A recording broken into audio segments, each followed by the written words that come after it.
a girl and her friend, it was a white and a black girl. The white girl stopped me and she was just like, "Are you involved with them?" And she pointed back towards the campsite. And I was just like, "Yeah." She was like, "I want to ask a few questions. Me and my friend have a few questions." So we sat down and we started talking, and I got a call from my friend. Next thing I know, she comes up and she was like, we gotta go. And I just remember grabbing the girl's hand that I was talking to. I'm like, "You coming too?" Because I don't know what's wrong. And so she grabbed her friend's hand and I'm holding her hand, and we run from the student center to the Black Cultural Center. My friend was just like, "They just put out threats. They're talking about they're gonna shoot every black person, and people are riding around with Confederate flags on their pickup trucks and stuff like that, and they're circling the campsite, and we had to go." I remember she texted me after that and she was like, "The fact that you took my hand with you when you were in danger was a big moment for me. It shouldn't be a divide between us on campus. We are all students. We're all here for the same reason, to get an education. So why not be together?"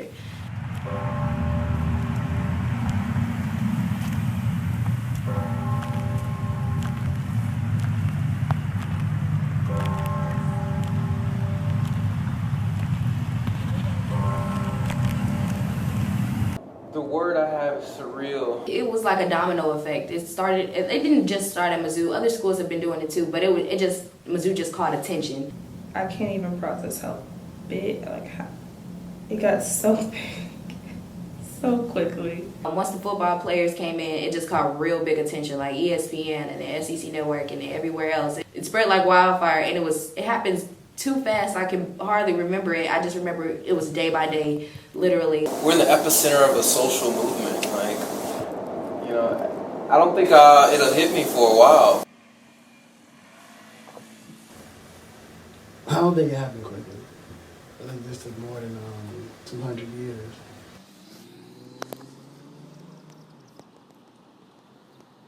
I was at my house the other day. I was looking at pictures from MU for Mike Brown and Racism Lives Here, and all the individuals that was in that group, before we even all knew each other, we was all in those same spaces. What happened was the Michael Brown shooting happened, and I saw the way the university responded to it. It was like no response. It was like an elephant in the room and nobody wanted to talk about it.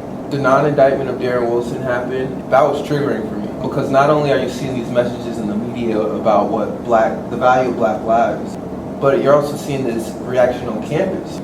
That kind of triggered me into activism. I went to my first die-in. It was held by MU for Mike Brown. The group started by 3 queer black women, and it completely changed my life.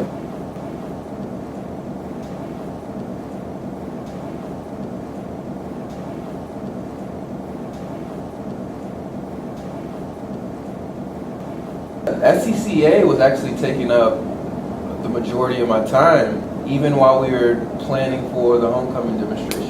The members of Concerned Student 1950 were all doing their own activism in their own areas. We actually came together as a collective for this one event. I call it the perfect storm. I mean, you had the issues with Planned Parenthood, you had the graduate students losing their insurance. This group agreed that there needs to be something big to happen, and what that was the homecoming demonstration. Hi, Tim Wolf. How you doing? We're some concerned students at Mizzou. We have something for you. This institution was established for white men only. October 11th, standing in front of Wolf's car that day, I think that was real critical. You do not care about our problems. Stay strong, y'all. We It's good. inconvenient to you. You do not care, and that's why we are here. It just showed how dedicated we were as students, how serious we were about these issues.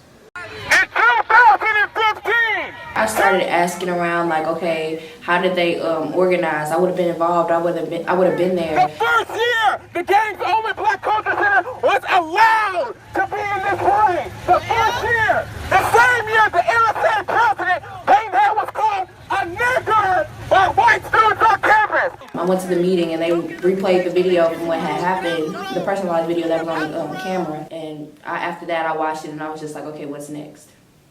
Welcome to the Real MU.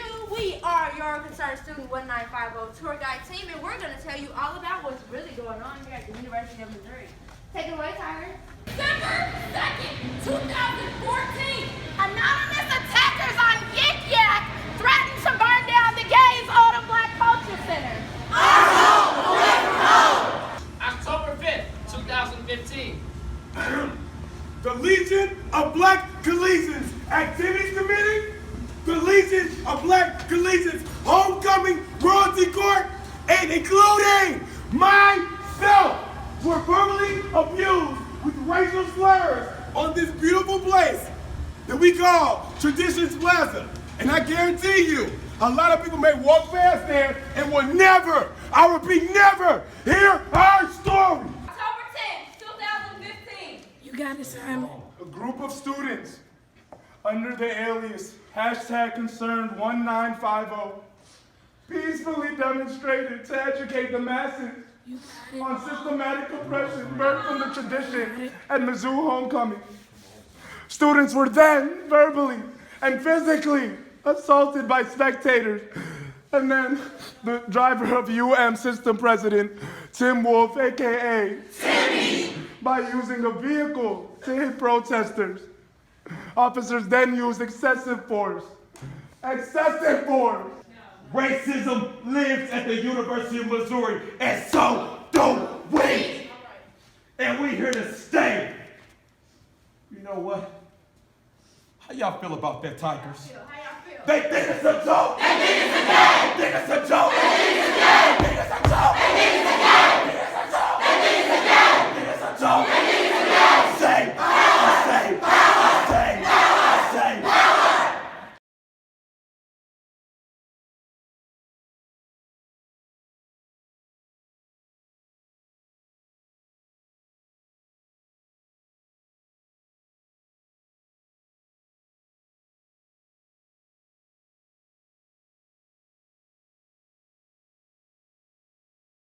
We all knew what we had to do. We had to get Tim Wolf out of office or JV dies. So there was no, let me sit back and maybe think, no. Like, we had to do, like, it was life or death. You know, once Jonathan make up his mind, there's nothing you can do about it. And people, you know, members inside the group was asking me, you know, texting me like, you know, what do you feel about it?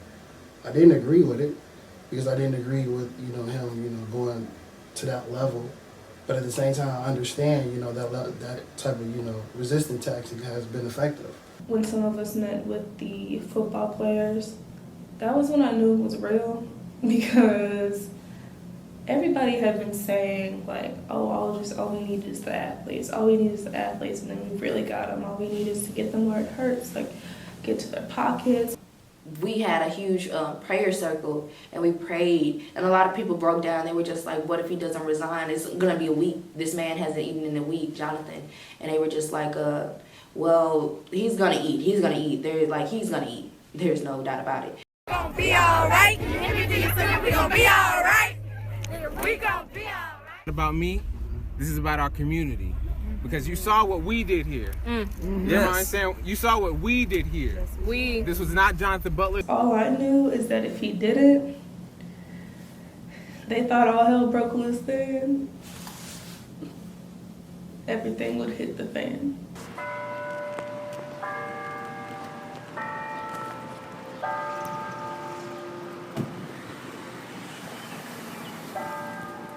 Because this was just one thing that we wanted to change for the university, obviously the work is not done. So I think at the time when we were writing them, I think the emotional state what I was in, I was like, we're going to get all this. But taking some of the emotion out of it and thinking about it a little bit more intellectually, it's like, to think that we could get all of those right now immediately, it's probably unlikely. However, I do think because of the culture that's here, the demands need to be presented in that way. Because it's been so resistant to change, like you need to demand what you want. The progress I've seen is the conversations like we're having right now, the conversations that will change the student. I know LBC is working towards bettering the Black community on campus. We got a chancellor of diversity and equity and inclusion. That's the basis of what is necessary for change, is knowing what is happening, what has happened, and what needs to happen. I'm working along with admissions and the rest of my United Ambassadors family and team to work towards getting enrollment back up and also work towards making Mizzou a more diversified campus. We started the working group, so it's a joint committee of student leaders, faculty, administrators, who come together to talk about how can we move the university forward as far as diversity, inclusion, and equity. Everybody has something personal to them in those demands, and I think it's important for individuals to take something from those demands and embody them and kind of advocate in a way that their personal connection to the demands gets met. Come at us because we choose to speak up on all oppression.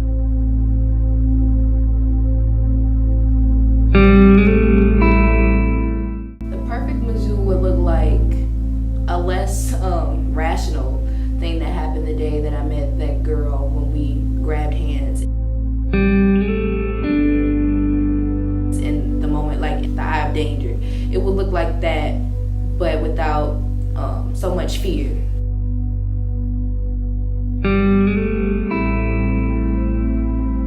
There would be a transformative cohesion across all students. Representation of every race and ethnicity and culture. Less segregation on campus. White people looking me in the eye when I talk to them.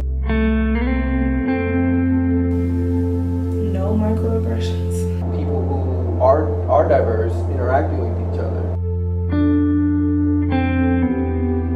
A perfect Mizzou would be one Mizzou. I know Mizzou took the one Mizzou out after this situation that happened last semester. I want Mizzou to be an actual one Mizzou.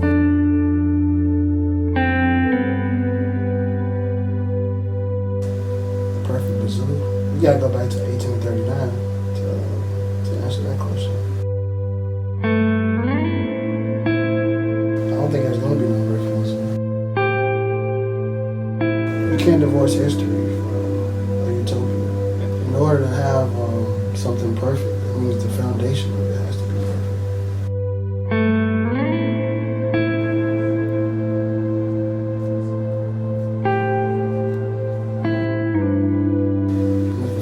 Wasn't built on, excellence, discovery, responsibility, and respect. There's no way you can have a perfect, institution. It's gonna take a long time. Another 100 years, maybe.